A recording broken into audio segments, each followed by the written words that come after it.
ทักทายสบายดีทุกคนพอกับส่องเขามีลูกสาวนาคือเก่ามาถึงเฮือนพอเฒ่า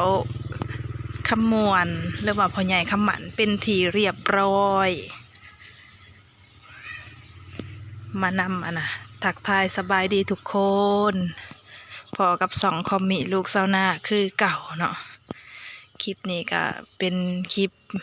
แบ่งปันน้ำใจจากเอื้อยน้ำทิพย์และก็ไอ้ลูกทาง USA เนาะเพิ่นซื้อมากล้วย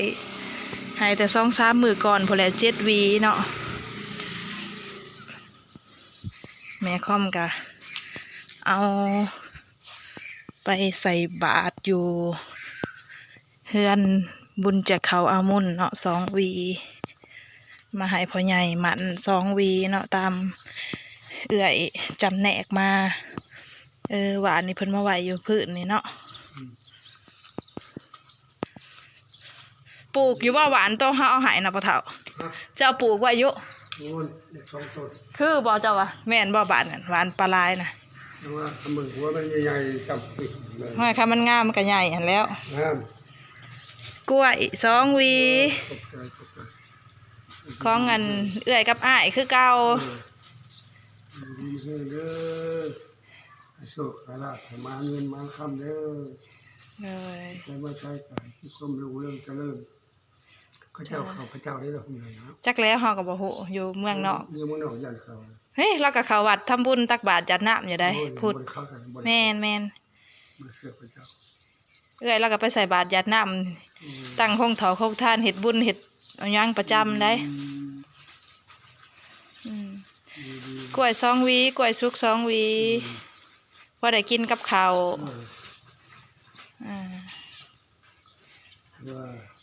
ลงมาตลาดเนาะมื้อนี้มันร้อนว่าอยู่ทางเฮือนพ่อเฒ่า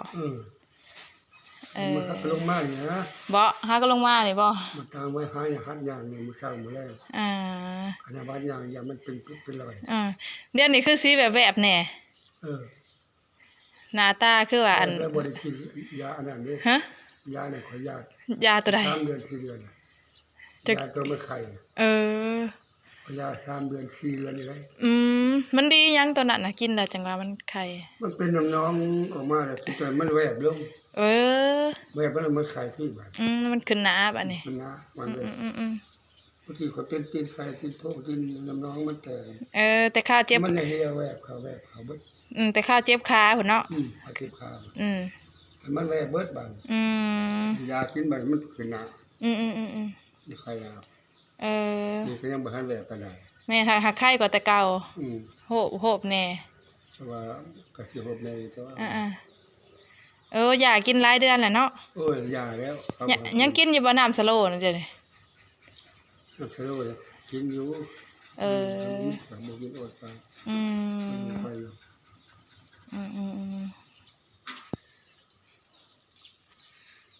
เชื่อพระเจ้ามากเลยลูกสิเบาๆใช้ไปเข้าพระเจ้าเดี๋ยวนี้ไปผู้เดียว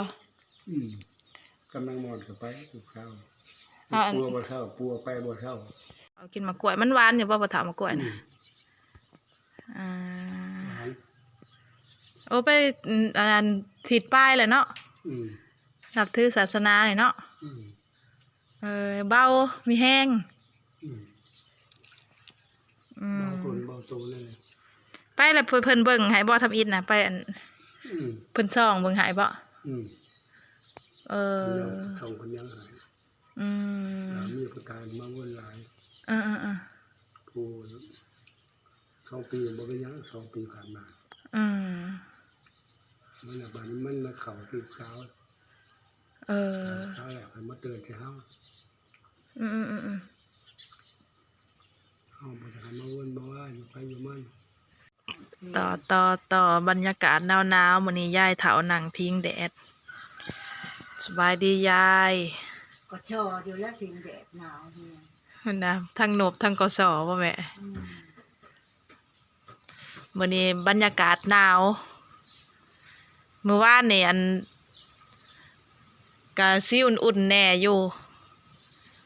สิค่ำๆมาเพราะว่าลมทึนๆมาฮอดเดือนนี่ก็แดดออกอยู่แต่ว่าลมทั่งเนาะลมประจำเลย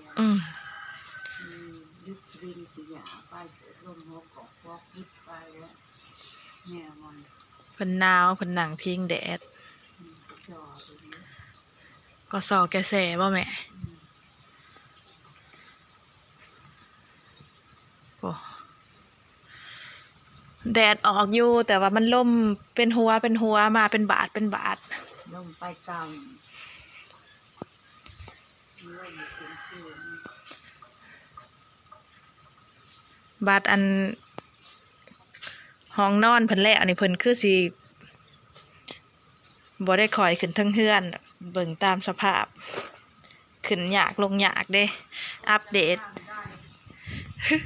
จักยามใดถามแม่ว่า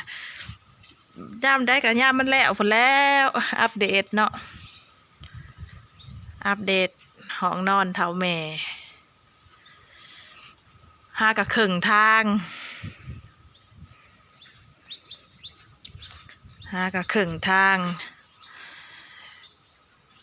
สร้างพอค่อมเองเนาะสร้าง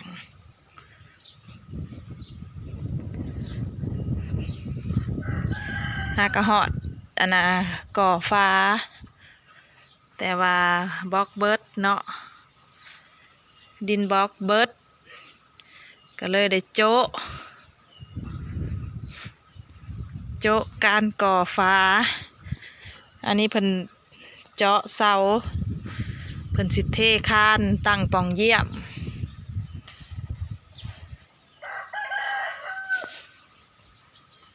หากะแกะแบบเด้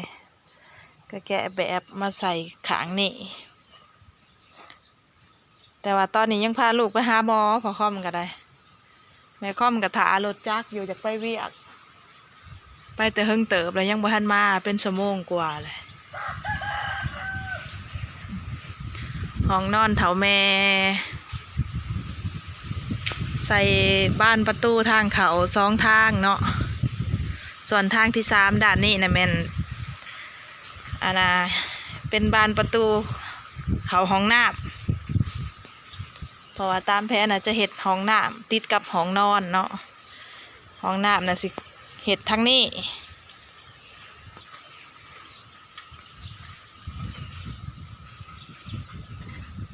ปีนี้ก็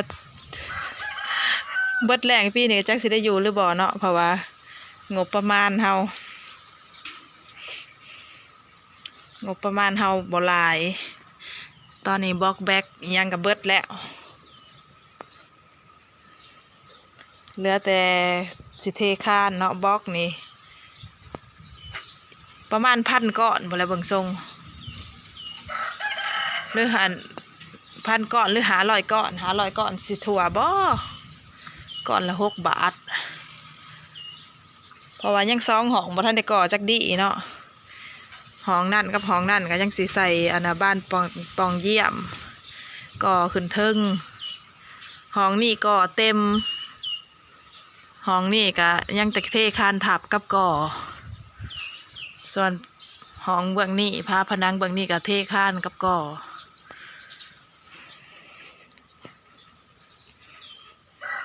ลงมือเฮ็ดมานี่ตั้งแต่ช่วงเดือนอันน่ะ10เดือนตุลาเนาะตอนนี้ก็แม่นเดือนอันน่ะธันว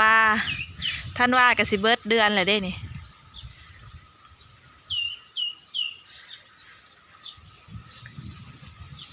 ก็ถือว่างบประมาณในการเฮ็ดกับเบิดหลายเติบเนาะทุกคนตอนนี้งบประมาณเบิดแล้วปีนี้คือสิได้ซ้ำนี้ล่ะยังบ่ทันได้ว่าสิอันลงมาอยู่ห้องใหม่เถื่อดอกเฒ่าแม่ก็ได้ยังบ่ทันแล้วเนาะต่อคลิปมือก่อนเด้อคลิปนี้ถือว่าขอบใจไปทางเอื้อยน้ำทิพย์กับไอรูทาง USA เนาะเพิ่นซื้อมากล้วยให้แม่ค่อม7 หวีแต่มือก่อนเนาะก็หากันสิออกคลิปมื้อนี้เอาไปให้พ่อใหญ่คำมวนหัน2 หวีจัดส่งไปแล้วแต่มือก่อนที่ต่อในคลิปนี้แหละแล้วก็เหลือ5 หวีแม่นเอาไป5 หวีเนาะใน5 หวีน่ะแม่นแบ่งไปใส่บาตรอยู่เฮือนอาวเนาะงานบุญแจกเก่าเฮือนอาวหัน2 หวีก็พอดีเป็น4เหลือ3 หวีไว้กินเองเนาะแล้วมามื้อวานนี่พัดซื้ออันน่ะให้อีกซื้อจามหัวใจบ่แม่นจามหัวใจบ่แม่นเนาะจามไต ซื้อให้อีกว่านนี่ก็2 ถุงก็ขอบใจหลายๆเด้อทั้งเอื้อยทั้งอ้ายขอให้อยู่ดีมีแห้งสุขภาพเข้มแข็งเพ่งเฮงรวยๆก็กล่าวเด้อเอื้อยน้ำทิพย์กับไอลูทาง USA และก็ฝากกดไลค์กดแชร์กดติดตามส่องตำรวจสุวรรณอยู่ต่างแดนนะเด้อพี่น้องเป็นกำลังใจให้เอื้อยกับอ้ายเพิ่นเนาะถ่ายคลิปต่อไปสำหรับคลิปแบ่งปันน้ำใจเอื้อยกับอ้ายเนาะส่งกล้วยให้พ่อเฒ่าขมวนหรือว่าพ่อใหญ่ขมันนั่นละและก็มารีวิวเฮือนให้เบิ่งเนาะทุกคนห้องนอนเฒ่าแม่งบประมาณได้สำนี่ถือว่าก็ยังดีกว่าที่บ่เฮ็ดเนาะทุกคนเฮ็ดดีกว่าบ่เฮ็ดได้ปีเล็กปีน้อยก็ตื่มกันไป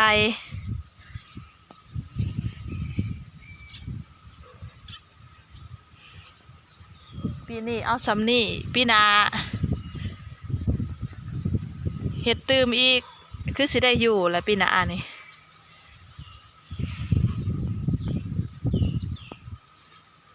เอาพบพ่อกันคลิปหน้าทุกคนอัปเดตรีวิวให้เบิ่งเพื่อนซ่านล้านแป้นบอนอยู่บอนเจ้าที่จะเฮ็ดให้เฒ่าแม่เพราะว่าเพิ่นนั้นอายุหลายแล้วนี่บื้นขึ้นทั้งเฮือนบื้นลงจ่องแขนบางเถื่อเจ็บแข้งเจ็บขาผัดลงมาบ่ได้คันได้ลงมาแล้วผัดขึ้นบ่ได้เนาะเพิ่นก็เลยอยากอยู่ตารางก็เลยสิเฮ็ดห้องให้เพิ่นอยู่หาก็ได้ซำนี้เอาสำหรับคลิปนี้ลาพี่ลาน้องไว้สำนี้เด้อสบายดี